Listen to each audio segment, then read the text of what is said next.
Nous allons maintenant vous partager l'histoire touchante de l'athlète double médaillé d'or des Jeux de Rio de Janeiro, Jordan Arsenault, de sa femme Sarah et de leur fils, le petit Léo. Merci. Ouais, merci. Bonjour. C'est le temps qu'ils sortent les petits Léo. T'as vraiment hâte. Donc, tout récemment, vous avez passé une échographie. Oui. On peut voir ici le mot petit Léo. C'est le clip. Mais malheureusement, là, j'ai observé que son périmètre crânien avait l'air pas très normal. En fait, il est pas mal plus petit que la moyenne. Mais c'est juste une échographie, donc c'est pas tout à fait précis. Il y a encore des chances que le crâne de votre enfant se développe tout à fait normalement. Il reste encore quand même pas mal de temps à la grossesse. Donc on peut pas tout de suite, en fait moi je peux pas tout de suite donner de conclusion par rapport à ça. Mais je veux quand même vous dire que c'est possible que votre enfant ait une microcéphalie. Donc, C'est gros. Quoi? une microcéphalie, là, en fait, c'est que le volume du crâne de votre enfant serait plus petit que la moyenne. Et ça peut avoir quand même des conséquences importantes parce que ça signifie que son cerveau va moins se développer que la moyenne. Mais là, comme je vous dis, vous ne devez pas vous inquiéter tout de suite parce que c'est juste une échographie. Puis il y a encore beaucoup de chances pour que votre enfant grandisse, se développe normalement et que tout se passe bien. Donc il ne faut pas s'alarmer trop vite. Mais là, vous devez vous demander pourquoi. Ça vient d'où ça? Ça vient de où? Il y a vraiment beaucoup de causes, donc je vais quand même toutes vous les dire, mais ça se peut qu'il y en ait tout plein qui ne s'appliquent pas à vous. Puis souvent, on a de la difficulté vraiment à dire pourquoi c'est arrivé, il y a tellement de possibilités. Donc ça peut arriver en lien avec une maladie qui est survenue durant la grossesse chez la mère, donc par exemple la varicelle, le zona, la rubéole, le cytomégalovirus. Donc ça peut être ces causes-là. Ça peut être aussi lié aux habitudes de vie, donc si vous consommez de l'alcool, si vous fumez, si vous mangez mal, des choses comme ça. Ça pendant la grossesse? Ouais, pendant la grossesse. Ouais. Ok. Ensuite de ça, ça peut être aussi lié à la génétique. Donc ça peut être différents syndromes, comme la trisomie 21, qui peuvent causer ça. Il y a aussi lié à des causes plus du genre des médicaments que vous prenez, comme les médicaments antiépileptiques. Mais si vous n'êtes pas épileptique, ça ne vous concerne pas vraiment. Sinon, ça peut arriver aussi que ce soit vraiment une malformation de la boîte crânienne tout simplement, donc que les os se sont consolidés trop vite ou pas assez vite ou qu'ils ont bougé ou que finalement ça a empêché le crâne de bien se développer ou le cerveau voulait grandir mais le crâne bloquait dans la croissance du cerveau. Donc ça peut arriver mais c'est quand même assez rare. Est-ce que... Pas vraiment. On a bien mangé, on fume pas. On a des bonnes habitudes de vie. Mon mari, c'est un athlète. Oui, évidemment. On a vraiment Moi, je fait suis son attention. pic de vie. Ben oui, j'imagine. Donc, ben, moi aussi, ça me questionne quand même. Peut-être les tests génétiques, ça serait important de Ouais. faire Ouais. pour si vous voulez avoir un autre enfant et Oui, tout ça ça. serait important. Ça serait... Je pense que ça vaudrait la peine. Oui. Sinon, ben moi aussi, ça me questionne vraiment. Je vais regarder, voir si j'aurais pas d'autres causes ou... Oh, c'est vrai, tout récemment, là, il y a eu des recherches qui ont fait le lien aussi entre la microcéphalie et le virus Zika.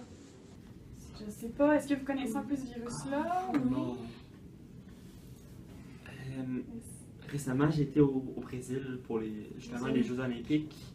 Oh, ok, donc vous avez possiblement été en contact, si je comprends bien. Vous êtes allé avec monsieur? Oui.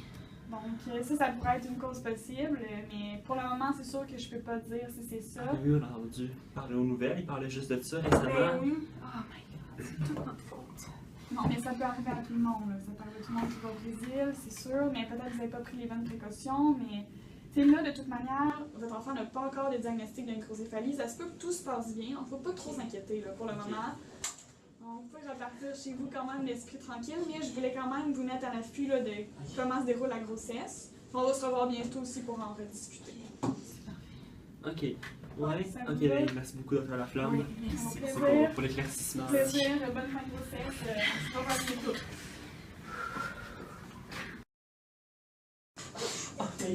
Il est tellement magnifique, notre Léo. Ah, Il a des yeux! ah, mais il a ton beau nez en plus. Ah, on est tellement chanceux, c'est vraiment un nouveau départ. Hein? Ah, il est tellement magnifique ce Léo. Là. Ah, attends un peu. Léo, j'ai une surprise pour toi. Regarde la tuque que grand-maman t'a décodée pour toi. T'es trop beau! Il est tout mignon. Hein? Oh my god! Ah, ça ça doit être le docteur. Oh, rentrez. C'est le docteur Laflamme. Bonjour. Bonjour. Vous allez bien? Ah oui, vraiment. Super bien. Il est beau, votre enfant. Il ressemble à qui le plus? Les deux! Moi, comme vous savez, je dois mesurer son périmètre crânien Ah, c'est aujourd'hui, vrai, donc je c'est dois le vrai. prendre pour quelques temps, juste pour aller mesurer le périmètre. D'accord? Ok, pas de problème. On va vous attendre ici. Là. Ça va être correct, mon amour. Là. Il va être correct, notre Léo. Il va être correct, d'accord? Inquiète-toi pas, ça va être correct.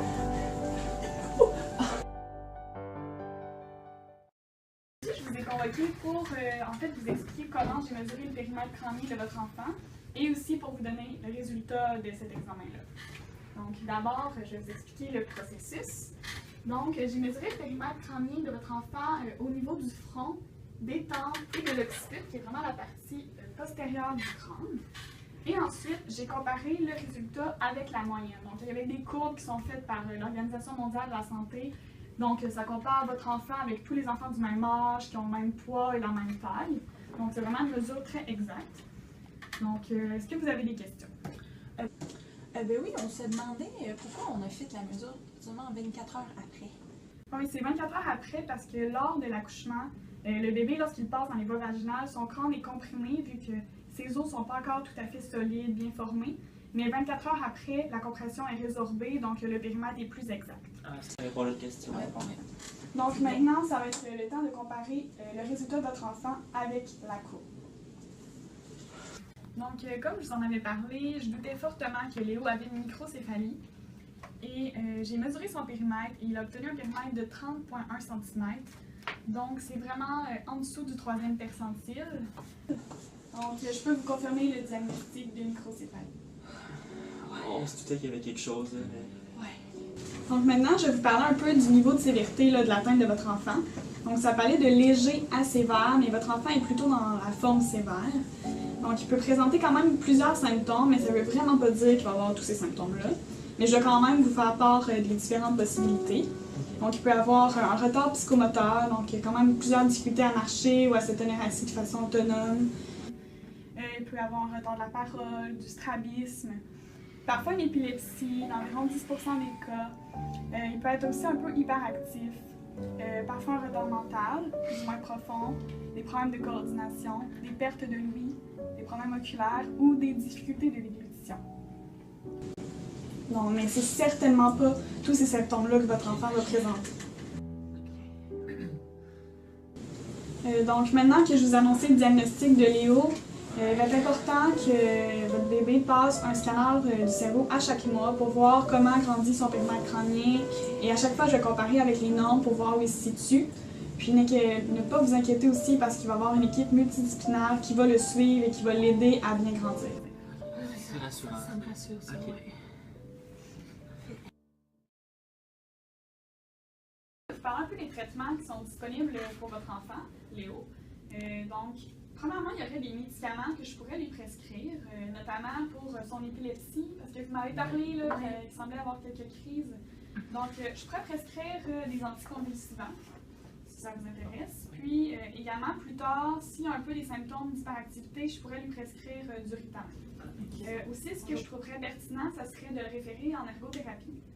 Parce que, en fait, l'ergothérapeute peut s'occuper de vraiment stimuler son développement, l'aider à faire des apprentissages, puis elle peut également vous donner des stratégies, là, des conseils sur quoi faire à la maison, quel jouet acheter, aussi des façons d'aménager sa chambre, puis c'est pour que vous puissiez mieux réagir à ces comportements qui peuvent vous sembler un peu particuliers. Et aussi, l'ergothérapeute peut travailler sur ses sens, donc on appelle ça l'intégration sensorielle. Donc, en fait, elle peut voir à ce que l'enfant réagisse bien, il y a des comportements adaptés, puis aussi, soit capable de bien stimuler par l'environnement et bien réagir à ce qui se passe. C'est vraiment quelque chose à long terme, l'ergothérapie. Oui, vraiment à long terme, mais je ne peux pas encore vous dire. Il n'y a pas de manière de corriger la microcéphalie? Ouais, c'est bon. Non, malheureusement, il n'y a aucun traitement possible, aucune opération là, à ce jour. Là, vraiment, le périmètre va rester pareil. C'est sûr que votre enfant va toujours avoir une tête plus petite. Mais là, vraiment, les traitements, ça se concentre sur la gestion des symptômes liés à la microcéphalie. Ok, donc on peut travailler tout ce qu'il y a alentour, mais pas la microcéphalie en tant que telle. Bonjour, ici Marie-Pierre Stevens, en direct aujourd'hui avec deux invités très spéciaux, Jordan et Sarah Arsenault, fondateurs de la maison Arsenault. Puis vous allez nous parler aussi aujourd'hui de certaines préventions concernant les microcéphalie. Oui, je peux commencer. Dans le premier temps, ce qu'on conseille aux parents, c'est pendant la grossesse, juste éviter le contact avec toutes les personnes qui sont enrhumées. Parce que le développement de plusieurs virus, comme l'astomégalovirus, Oui. Ça peut se développer suite au contact avec des personnes enrhumées, justement. Donc, je dois faire attention à ça. Puis pendant la grossesse même, il faut regarder aussi avoir des bonnes habitudes de vie. Donc, bien manger, pas faire de drogue, d'alcool. C'est quand même pour toutes les grossesses, mais c'est aussi une prévention à la microcéphalie. Puis ensuite. On va terminer, mais en fait, c'est un peu. C'est ce qui est arrivé à nous, en fait. Donc, en 2016, lors des Jeux Olympiques, moi et Sarah, on était au Brésil. Et c'est là qu'on a. Je pense qu'on a eu effectivement le virus Zika qui faisait vraiment fureur dans ce temps-là. Et en fait, c'est toute personne qui voyage effectivement dans des régions dans l'Amérique du Sud, certains pays africains comme l'Ouganda, le Cap-Verdé. C'est tout simplement en revenant de faire attention dans les pratiques sexuelles, de juste faire plus attention, prendre des mesures préventives ou même de s'abstenir pendant une période entre 3 et 6 mois. OK. Écoutez, merci pour ces informations précieuses. Puis maintenant, nous avons toutes les informations là, au niveau de la fondation sur notre site internet. Puis vous allez voir au bas le lien concernant la fondation pour effectuer vos dons. Merci.